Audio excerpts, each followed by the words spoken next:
باتیں کم اور عمل زیادہ انسان تب کرتا ہے جب اس کو یقین ہوتا ہے کہ اس کے پاس جو وقت ہے وہ بہت کم ہے۔ انسان جانتا ہے کہ اس کی زندگی میں اگر کوئی بھی تبدیلی آ سکتی ہے تو وہ صرف اس وجہ سے آ سکتی ہے کہ وہ کام کرے۔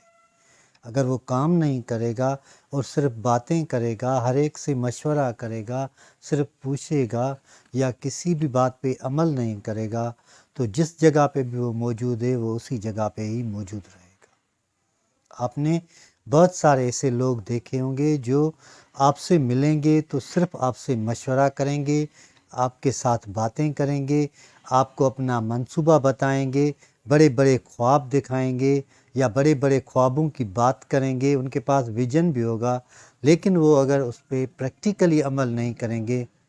تو وہ ناکام ہی رہیں گے اور اسی جگہ پہ ہی موجود رہیں گے۔ یہ بھی دیکھا گیا ہے کہ کچھ لوگ کام تو کرتے ہیں مگر ان سے غلطی ہو جاتی ہے، یہ ان لوگوں سے بہتر ہوتے ہیں جو کام ہی نہیں کرتے۔ جو لوگ کام ہی نہیں کرتے، صرف نکتہ چینی کرتے رہتے ہیں، وہ کبھی بھی دلی طور پہ سکون حاصل نہیں کر سکتے۔ پرسکون زندگی کے لیے لازم ہے کہ آپ کے پاس تنقید تو ہو لیکن اصلاح کرنے والی تنقید ہونی چاہیے۔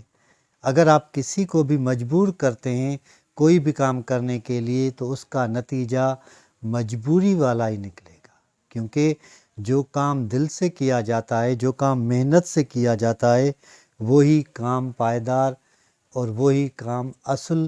انسان کی شہرت کا سبب بنتا ہے۔ سب شہرت کے بھوکے ہوتے ہیں، سب دولت کے بھوکے ہوتے ہیں، وہ چاہتے ہیں کہ ان کو شہرت ملے، ان کو عزت ملے،